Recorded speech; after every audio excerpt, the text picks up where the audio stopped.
Conocenos en nuestra página web www.vigielectro.com.ar. Espacio cedido por la Dirección Nacional Electoral. Para dar un basta definitivo a lo que nos hace mal y empezar a resolver nuestros problemas. Diego Santilli, Graciela Ocaña, Facundo Manes, candidatos a diputados nacionales por la provincia de Buenos Aires. Lista 506, juntos. Encontrá todo lo que necesitas para tus reuniones y fiestas en Fiestísima. Panchos, snack, super panchos, hamburguesas. Consultanos al 4256-0006 o envíanos un WhatsApp al 11-6633-3322. Seguinos en las redes como Fiestísima Berazategui Centro. Nuestra dirección, calle 12, esquina 146. Delivery permanente de 10 a 18 horas. Fiestísima.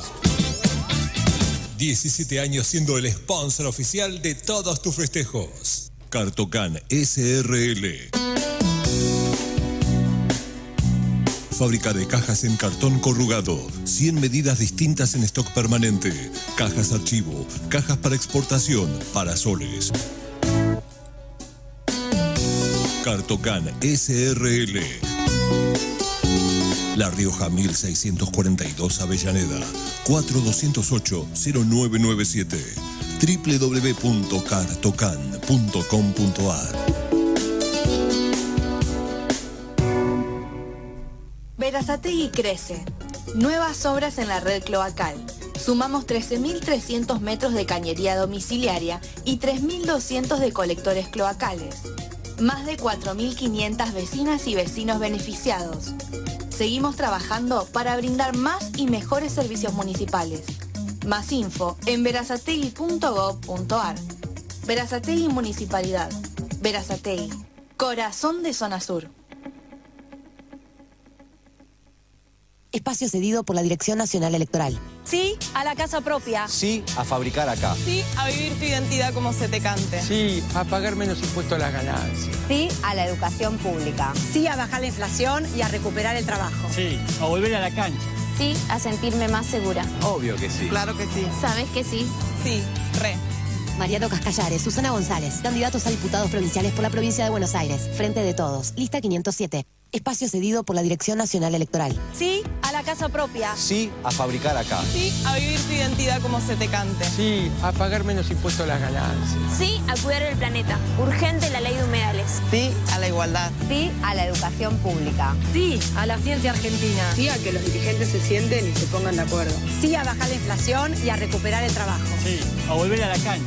Sí a sentirme más segura. Obvio que sí. Sí, claro que sí. ¿Sabes que sí? Sí. Sí, re. Victoria Tolosa Paz, Daniel Goyán, candidatos a diputados nacionales por la provincia de Buenos Aires. Frente de Todos, lista 507. GNC 21. Estacionamiento con cámaras de seguridad las 24 horas. La mejor gastronomía y confitería. Telefonía celular. Internet. Estamos en calle 21, esquina 148, Berazategui. Mucho más que una estación de servicio. GNC 21. Espacio gratuito asignado por la Dirección Nacional Electoral. Avancemos. Avanza Libertad, Avanza Vos, José Luis Espert, Carolina Píparo, candidatos a primer y segundo diputados nacionales por la provincia de Buenos Aires. Avanza Libertad, lista A Libertad 503. En Berazategui, a la salud de los animales le ponemos el corazón. Por eso, desde 2013 tenemos la primera clínica veterinaria municipal del país con servicios gratuitos como vacunación antirrábica, castraciones y atención médica. Más info en berazategui.gov.ar. Berazategui Municipalidad. Berazategui, corazón de Zona Sur. Espacio cedido por la Dirección Nacional Electoral. Llevemos diputados de izquierda al Congreso. En Buenos Aires, Guillermo Cane, diputado. Frente de Izquierda, lista 504. Aqualina llegó a Zona Sur, la primer y única agua alcalina de todo el país. No es un medicamento, pero ataca la raíz del problema. Aqualina hidrata, oxigena, retrasa el envejecimiento, mejora la presión y digestión, incrementa la energía y beneficia a tu cuerpo como ninguna otra. Para hacer tu pedido, contactanos al 11 25 10 97 28 o a través de nuestra página de Facebook aqualina.quilmes. Aqualina Agua Alcalina, el agua que puede cambiar tu vida. espacio cedido por la Dirección Nacional Electoral. Soy Cintia Houghton. No pudieron callarnos. Somos la mayoría silenciosa que produce, educa y cuida la vida. Sé parte de la revolución de los valores. Tengo fe en Dios y que una gran Argentina próspera para todos es posible. Lista 501. Más valores. 33 años ininterrumpidos en el aire. Radio Espacio 91.7. Somos ese sonido que te acompaña cada día.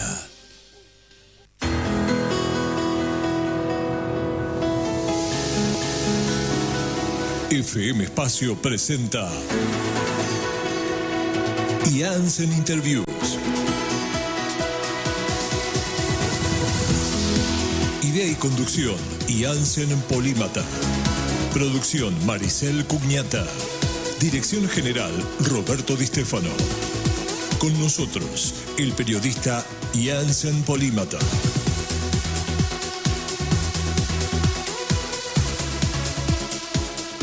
Hola Argentina, ¿cómo estás?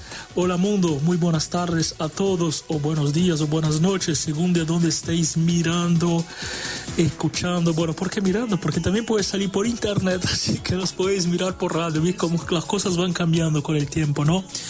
Bueno, muchísimas gracias por estar aquí una vez más. Agradecemos a todo el público que nos sigue y bueno, y es un placer estar aquí todas las semanas, ¿no? Bueno, no quiero dejar de mencionar esta semana que la semana pasada, bueno, tuvimos de festejo, fue el aniversario de FM Espacio, 33 años, así que hermosa fecha, bueno, fue muy lindo festejo, una fecha emotiva, tuve el gusto de estar con ellos en el aire, así que bueno, quiero mandar un cariño a todo el equipo de FM Espacio, bueno, a toda la familia Espacio de la cual me siento parte. Bueno, nada, aquí seguimos, ¿no? Con el mundo, bueno, poco a poco abriendo puertas, las vacunas que van presentando algunos resultados, por lo general positivos, aunque todavía con muchas dudas y con muchas cosas extrañas, ¿no? La cuestión es que, bueno, un país europeo hace unas semanas abrió sus puertas y, bueno, acabó con todas las restricciones que todavía estaban vigentes. Entonces, bueno, vamos a hablar de ese tema hoy. Vamos a hablar con Nis Kieglast. No sé si pronuncio bien el apellido porque es complicado, no hablo danés, pero creo que sí que lo pronuncio bien. Nis Kieglast, que es periodistas de DR, que es el grupo más importante de multimedios en Dinamarca, como por ejemplo el grupo BBC de Londres, ¿no es cierto?, de Inglaterra, bueno, y ese grupo periodístico, bueno, reportó eso. Yo ya he hablado de eso públicamente y he comentado que, bueno, no he visto eso por ninguna parte, en ningún medio de comunicación. Entonces, bueno, la verdad es que me llamó la atención que una noticia tan importante como que un país decida levantar todas sus restricciones. La única restricción que no se levantó fue la apertura de fronteras, precisamente porque eso sería externar los controles, ¿no? O sea, abrir y perder la administración del control interno, ¿no?, de la situación. Pero adentro ya está todo normal, es decir, que no hay que usar mascarillas, no hay que presentar el controvertido pasaporte de vacunas, etc. Bueno, nos va a hablar de eso Nis y nos va a contar cómo está la situación en Dinamarca, por qué se llega a ese punto, qué es exactamente lo que está pasando. Así que vamos a intentar comprender eso porque eso nos interesa a todos, porque bueno, es lo que todos los países deseamos. Así que bueno, sin más peros, vamos directamente allá a Copenhague, a Dinamarca, a entrevistar a Nis Kieglast en eso que es Iaenzen Interviews.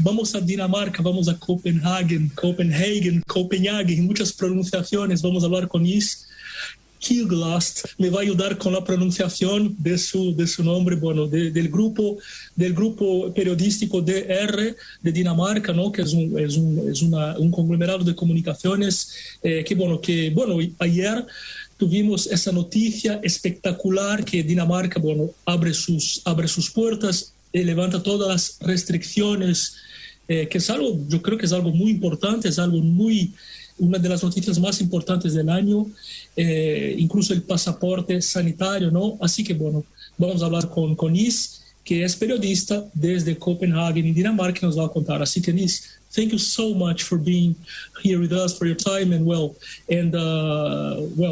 welcome, and this is wonderful news. I think it's one of the most important news in the last months, and press is not giving the proper relevance to it. Well, it's symbolically important, I think. At least it's somehow we've reached the point where at least for now, life is back to normal as it was before the epidemic came in Denmark. And I think that's a pretty big thing. Sí, bueno, es una noticia importante, simbólica, y antes que la pandemia vino a Dinamarca. Yo tengo muchas preguntas para hacerte. I have many questions. One of them is, ¿qué es lo que hizo Dinamarca distinto a los demás países? ¿No? Si es que hizo algo distinto. What Denmark did different from other countries? If there is something. Well, that's a very big question. I think two main things that we did different. During the epidemic, we have had a test and trace regime that has been very at a larger scale than almost any country in the world. We've tested maybe 50 times more people than they did in Argentina per day, if you compare to population. Also, we have had like a social security system in Denmark. So when people get sick, they stay home from work because they can actually, get money anyway. And here, to reach this situation today, it's also very important that we have a very high vaccination rate. Around or almost 90% of adults or over 12 years old has been vaccinated now. So that reduces transmission. Bueno, dijo que el país tuvo la posibilidad de organizarse bien, que hizo la gente quedó en casa, porque la gente tuvo la posibilidad de acceder a una ayuda del gobierno. Entonces, por esa razón pudo sostenerse sin sus trabajos y además, una de las cosas más importantes es que tiene una tasa de vacunación muy elevada.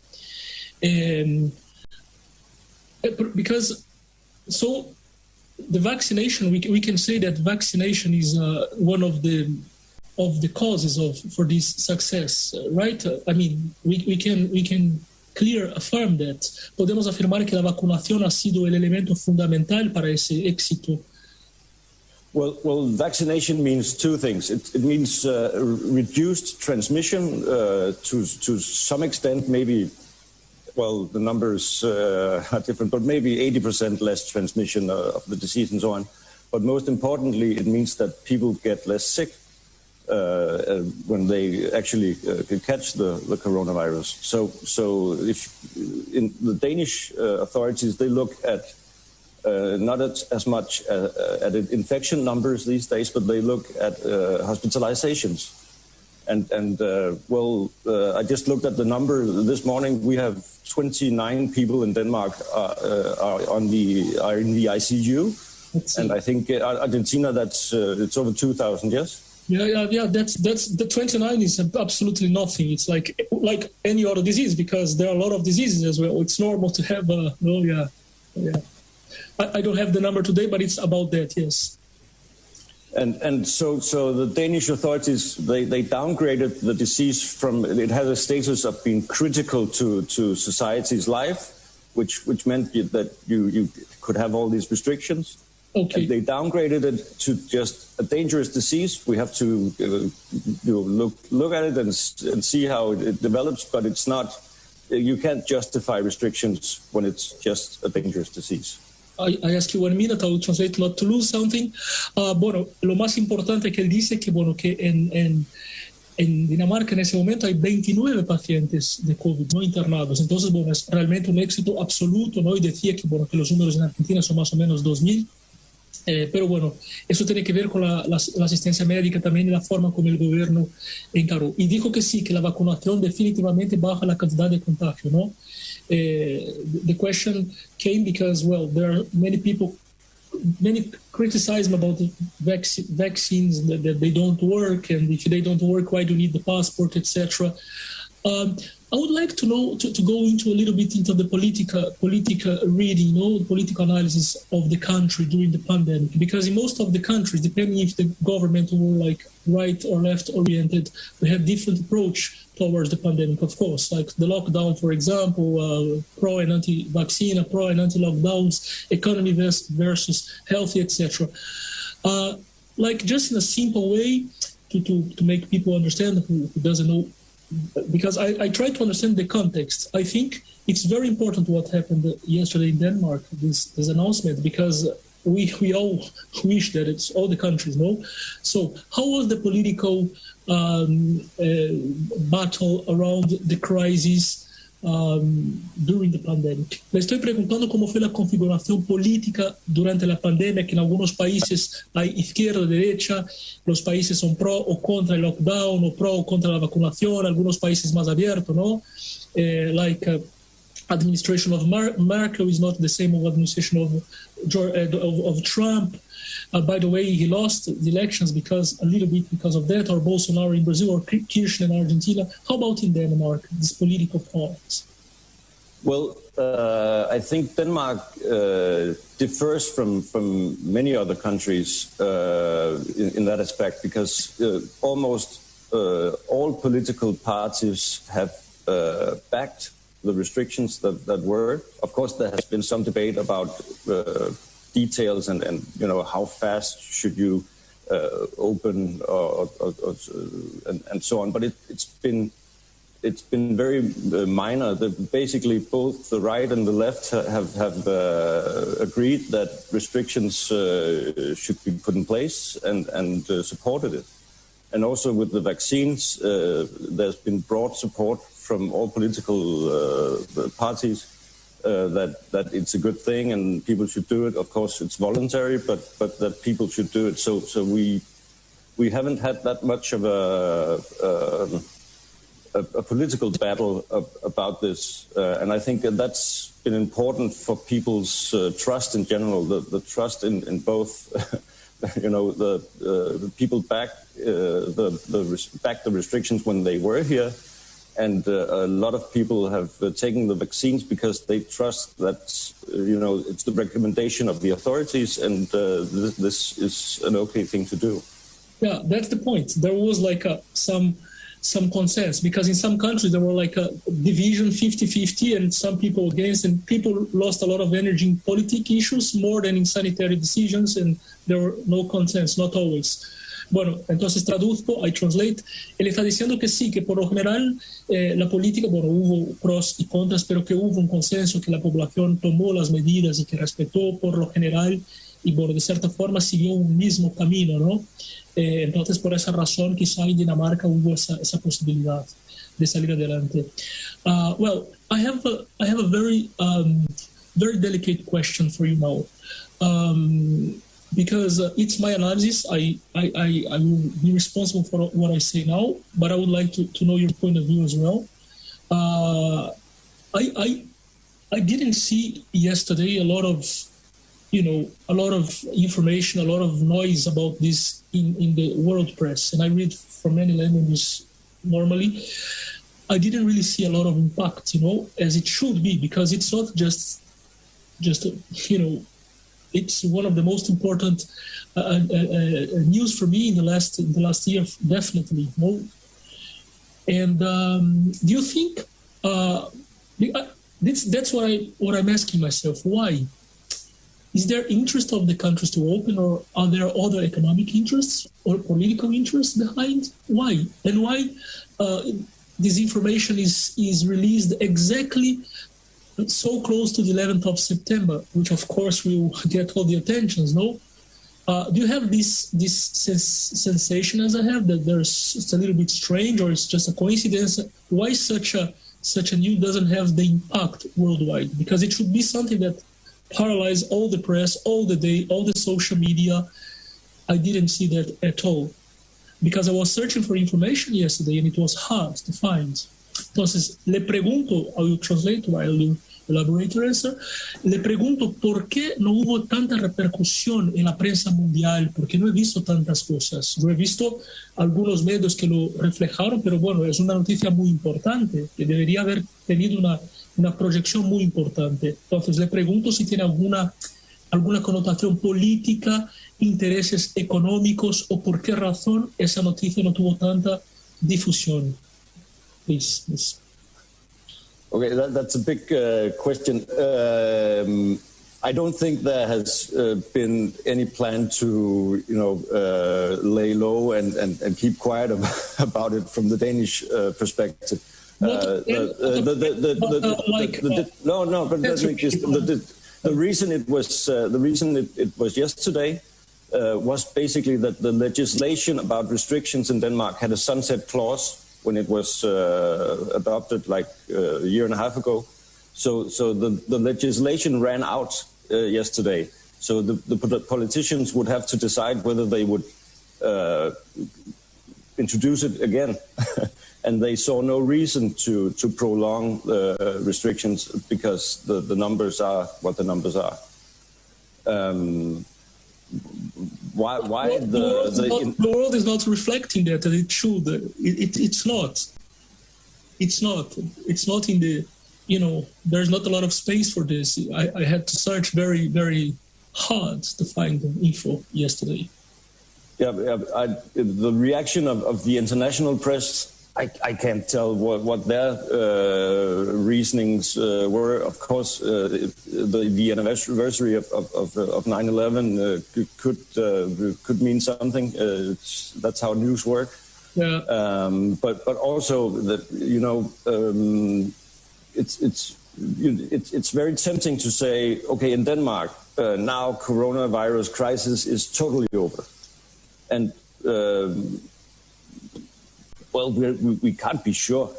Everything is going fine now, but winter is still coming. So there could be some. Even though everybody is better protected, we could still have new restrictions in December or whatever if the situation changes. See, my question was, for example, if all the countries they don't want to show that so much in order to people or their governments or whatever lobby forces not to be like trying to do the same and trying to force to pressure to open other countries as well so far, especially because there is of course the industry, the pharmacologic industry that has interested in that as well, and other interests. I will translate for the public. Bueno, ha dicho que sí, que fue una cuestión se legisló ayer en la Cámara en Dinamarca, entonces, no había razón para permanecer cerrado, entonces por esa razón se abrió y está diciendo que no ve nada muy llamativo en esa no reacción de la prensa internacional a esa noticia. Simplemente es una noticia, y es lo que pasó allí, y además hay un riesgo también. And my last question for you, I would like to present you two scenarios, okay? Like we say, the worst case scenario. First, because this is a very risky plan as well, because Britain did that in the beginning and it failed, remember. So let's imagine two scenarios, for example. Let's imagine that this could open very well, could work very well. For example, like in 1 or 2 months, the results are perfect, the economy goes high, and well, there is no like a new endemic or pandemic situation or sanitary crisis. And the second scenario, let's suppose that it will be a catastrophic decision, and after 1 or 2 months, all the population would be infected again, for example. I'm speculating these two worst case scenario and best case scenario, for example. What do you think that could happen in each of these scenarios? le estoy preguntando, entonces le estoy planteando dos escenarios posibles. El primer escenario, que eso funcione muy bien, con mucho éxito, with a lot of success, dentro de 1 o 2 meses el país esté creciendo económicamente, pleno empleo, y bueno, que pueda salir adelante, que no haya problemas sanitarios, que no sea más de 29 personas, no more than 29 people in the hospitals, etc. Y el segundo escenario sería un escenario desastroso, catastrophic escenario, ¿no? Que ese plan sea horrible, que dentro de 2 meses entonces, bueno, haya un caos total y que haya una nueva infección, a new reinfection muy extendida. Entonces, ¿qué podría pasar en los dos escenarios? What could happen in these two situations, in your opinion, in the country? Well, I don't have to have an opinion because we spoke to our health minister about those scenarios yesterday. Oh, interesting. And he basically said, well, okay, if we come to a situation where the health system is collapsing, we're under pressure, we will, of course, reintroduce restrictions. Okay, that's reasonable. Absolutely reasonable. Yeah, why not? Take a little risk and see. Yeah. But the logic right now is that we're hoping, at least, that we'll probably see a new wave of infections in the fall and in the winter, but that it will not result. But it will be under. We hope that it will be under control, and it will not result in the hospitals being overburdened. So that's the logic. But there is a will to reimpose restrictions if necessary. Okay, and well, there is another piece that I have to ask you to understand the whole picture. I'm just going to translate that. Bueno, me ha dicho que no hace falta especular porque ayer estuvieron hablando, la prensa estuvo hablando con el ministro de Salud de Dinamarca y dijo que, bueno, que muy sencillo. No es necesario llegar a esa situación de una situación catastrófica, porque si la situación comienza a empeorarse, simplemente se vuelve atrás de la decisión y se vuelve a imponer las restricciones, lo cual es muy, muy sensato, muy coherente, ¿no? I have to understand something. What about the borders? The borders for communitarians, for European communitarians, and for foreigners, no? Tourists, for example, because let's imagine that the situation is controlled internally in the country, but and people are vaccinated, etc. But well, one thing is to keep the country closed, so you keep that safe, that bubble, for example. And the other situation is exposing the country to interactions and exchange with other people probably infected and bringing other versions of the virus as well. No. So there are some new. Do you know if there are some dispositions about the borders of Denmark for Europe and for other countries as well? Le pregunto si qué pasa con las fronteras, si Dinamarca va a abrir las fronteras, porque una cosa es controlar internamente con la población que ya está vacunada, otra cosa es abrir las fronteras y recibir personas desde afuera que podrían traer infección también. Nis. Well, our borders are open.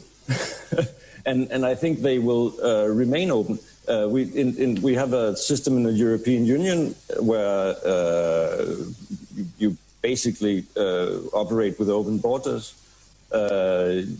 Depending on the situation in other countries, you will ask people to have a test. No, borders in many countries, most of European countries of the community are closed, except if you are vaccinated with European vaccines. By the way, it's open, but not like this. Like you have to have the passport, the COVID passport somehow.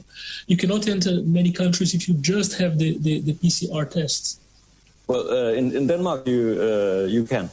Okay. And I think but I think you have to understand that we are not trying to get zero COVID in Denmark. Okay. We're not trying to keep out the disease. We accept that the disease is here, but the population in general is protected to a degree where we hope that the disease will now not overwhelm the hospitals. Muy bien. So that means you don't have to close your borders and keep everybody out, because if one comes in, it's like, well, no problem. We can have one more infection. Well, and especially say that a little bit of contact is also good to help the immunity, right? Because you expose yourself, not like being very close, but like a small contact. Let me translate what you said, please. Dijo que, bueno, que entonces el país tiene las fronteras abiertas y no tiene por qué preocuparse porque, bueno, precisamente la población está protegida, está inmunizada y podría continuar así. La política de fronteras de Dinamarca es abierta. Ok, Nis, muchísimas gracias por tu tiempo, por estar aquí, por traernos información. Thank you very much for your time, for bringing this precious information. And well, I invite you to leave your social media if you want, because I could read your article. I don't speak Danish, but I could translate easily just from my browser. So I could read your very, very well-written article, which is, by the way, the reason that I invited for this interview. So if you want to invite the Spanish-speaking public for reading you or something, right. And thank you very much. Muchas gracias. De nada. All right. Okay, thank you. Muchas gracias. Thank you. How do you say thank you in Danish? Tak. Tak. Danke. Esto fue Iaenzen Interviews por FM Espacio. Hasta nuestro próximo encuentro.